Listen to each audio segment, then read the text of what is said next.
Hi, this is the Fairphone 4 edition and I'll show you how to connect to Wi-Fi this device. So first let's open the settings app and then tap to network and internet. Click to the internet section and to activate Wi-Fi you should click to the switcher by this way. After deactivating the Wi-Fi, you'll see here all of the available networks which you could use. Just tap to one from the networks and enter the password.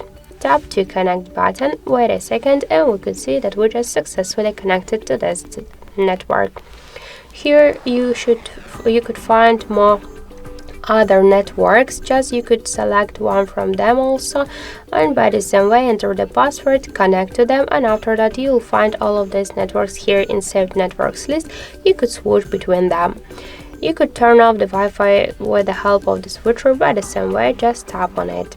And also we get one more way how we could activate and turn off the Wi-Fi in our device. Just here open the control panel and you'll see here internet icon.